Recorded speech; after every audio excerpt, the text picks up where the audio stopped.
Suvarnakrupa jewellers private limited Kapadvanj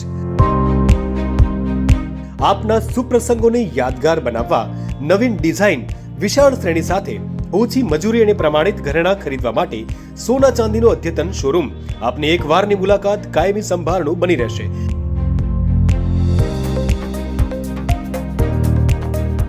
તો અવશ્ય પધારો Suvarnakrupa jewellers private limited, Meena બજાર, કપડવંજ। અમારો સંપર્ક છે 91 691 6940। અરવલ્લી જિલ્લામાં મહિલા ગાયનેક તબીબે 24 કલાકમાં 22 પ્રસૂતિઓ કરાવીને વિશેષ સિદ્ધિ પ્રાપ્ત કરી। અરવલ્લી જિલ્લાનું મોડાસા અને બાયડ આરોગ્ય ક્ષેત્રે મહત્વનું સ્થાન ધરાવે છે। જિલ્લામાં રાજસ્થાન સહિત આસપાસના જિલ્લાઓના લોકો મોટી સંખ્યામાં દર્દીઓ આરોગ્યલક્ષી સારવાર અર્થે આવતા હોય છે, ત્યારે બાયડમાં મહિલા ગાયનેક તબીબ દ્વારા અનોખી સિદ્ધિ પ્રાપ્ત કરી છે।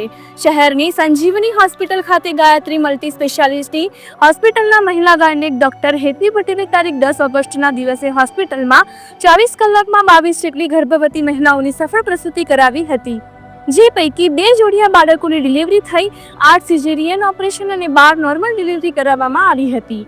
મહિલા તબીબે કરાવેલી 22 ડિલિવરી પૈકી 14 બાળકીઓ અને 8 બાળકોનો જન્મ કરાવાયો છે। યુવા મહિલા તબીબે એક દિવસમાં મોટી સંખ્યામાં સફળ પ્રસૂતિ કરવાની સિદ્ધિને સિનિયર તબીબી બિરદાવી હતી। રિપોર્ટર જગદીશ પ્રજાપતિ, અરવલ્લી। હેતવીબેન અમારા ગાયત્રી સર્જિકલ હોસ્પિટલના ગાયનેકોલોજિસ્ટે જણાવ્યું તે પ્રમાણે છેલ્લા 4 દાયકાથી ગાયત્રી સર્જિકલ હોસ્પિટલ અને હવે ગાયત્રી મલ્ટી સ્પેશિયાલિટી થવા જઈ રહી છે।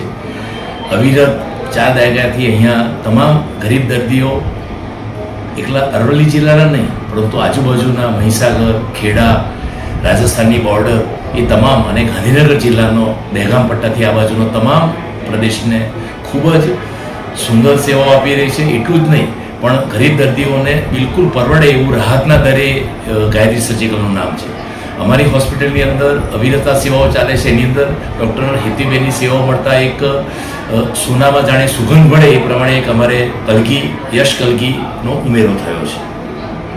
નમસ્કાર, હું doctor Hetvi Patel MS gynaecologist બાયડમાં ગાયત્રી સર્જિકલ હોસ્પિટલમાં ગાયનેકોલોજિસ્ટ તરીકે કાર્યરત છું। અમારી હોસ્પિટલમાં તારીખ 10 ઓગસ્ટ 2025ને રવિવારના રોજ ટોટલ 24 કલાકની અંદર 22 બાળકોની ડિલિવરી કરવામાં આવી હતી, જે પૈકી મોટાભાગની નોર્મલ ડિલિવરી જ થયેલ છે અને આમાં 2 જોડિયા બાળકોની ડિલિવરીનો પણ સમાવેશ થાય છે। બધી જ માતા અને બાળકો અત્યારે સ્વસ્થ છે અને સફળતાપૂર્વક આ બાળકોને હવે રજા પણ આપી અને માતા અને બાળક બધાનું ડિસ્ચાર્જ પણ કરવામાં આવેલ છે।